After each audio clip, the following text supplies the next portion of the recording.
आप सभी को सादर सम्मान प्रणाम करते हुए एक बार पुनः मैं आप सभी के बीच उपस्थित हुआ हूं, क्योंकि नवानगर की कुछ ऐसी जानकारियां हैं जिन्हें मैं आपके साथ साझा करना चाहता हूं। विगत वर्षों में आपको पता होगा कि नवानगर हॉस्पिटल की व्यवस्था को लेकर, जो नवानगर की स्वास्थ्य व्यवस्था है, इसे लेकर मैं लगातार पिछले 2 सालों से जिला स्तर से लेकर प्रदेश स्तर तक की अधिकारियों को मैंने पत्राचार करने का काम किया है। और इसके बाद हम लोगों को पेपर के माध्यम से यह सूचना आती है कि इसके मरम्मत के निर्देश जारी हुए हैं। इसे लेकर ग्राम सभा और अगल बगल की गांवों में खुशी की एक लहर थी, लोगों में खुशियां देखने को मिली थी। लेकिन आज 3 महीने से ज़्यादा का वक्त हो गया, निर्देशित होने के बाद भी कोई भी काम धरातल पे देखने को हम लोगों को नहीं मिल रहा है। यही कारण है कि मैं इससे संबंधित एक याचिका हाईकोर्ट में दायर करने का काम किया हूं, क्योंकि हाईकोर्ट की छुट्टियां चल रही हैं। तो हम लोगों को अगले महीने का डेट मिला है। निश्चित तौर पर अगले महीने सीएमओ को हाईकोर्ट तलब करने का काम करेगा और इस मामले में जवाबदेही मांगने का काम करेगा कि अभी तक मरम्मत के निर्देश जारी होने के बाद भी आपने धरातल पर कोई काम क्यों नहीं किया है। इससे संबंधित जो भी अधिकारी होगा, हाईकोर्ट उसे तलब कर जवाब लेने का काम करेगा। ऐसे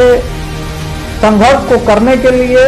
आप ग्रामवासियों का जो प्यार दुलार सहयोग हमें मिल रहा है, यह निश्चित तौर पर हम जैसे नौजवानों में एक नए ऊर्जा को संचालित करने का काम करता है। और मैंने अपने पत्राचार में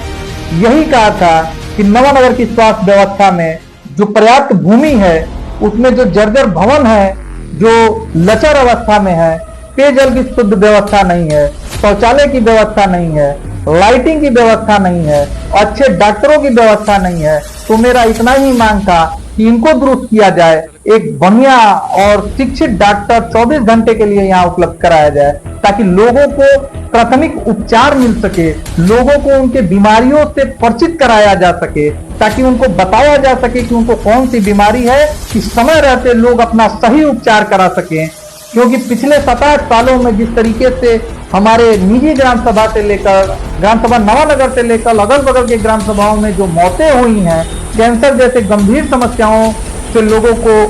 जो है कि मौत का सामना करना पड़ा है, परिवारों को काफी जो है कि क्षति हुई है। ऐसे स्थिति में जब मैं उनके घर अपनी संवेदना व्यक्त करने गया तो मेरी अंदर आत्मा बहुत दुखी थी, काफी मैं जो है कि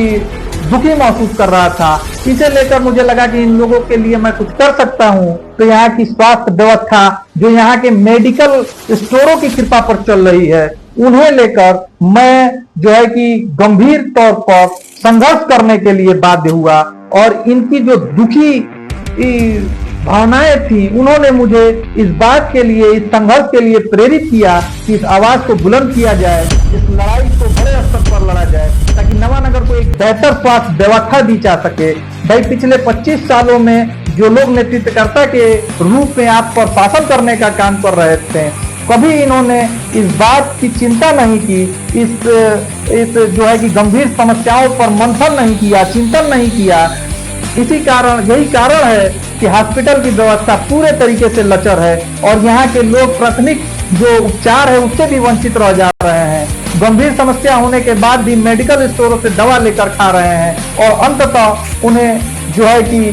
परिणाम बहुत ही दुखदायक हो रहा है, जिससे कि उनके परिवार को उस दुख को झेलना पड़ रहा है, उस दुख को महसूस करना पड़ रहा है। उन परिवारों को ऐसी क्षति महसूस करनी पड़ रही है जिसकी वो कभी कल्पना भी नहीं किए थे। तो ऐसे लड़ाई को लड़ने के लिए हम जैसे नौजवान हमेशा से बाध्य रहेंगे। अगर आप लोगों का आशीर्वाद, आप लोगों का सहयोग, आप लोगों का समर्थन हम लोगों को मिलता रहा तो नवानगर के भीतर एक बेहतर स्वास्थ्य व्यवस्था संचालित की जाएगी। और मेरा खास तौर पर अपने नौजवानों से, अपने भाइयों से इस बात का निवेदन है कि ऐसे संघर्ष में हम जैसे नौजवानों का साथ दें और इस वीडियो को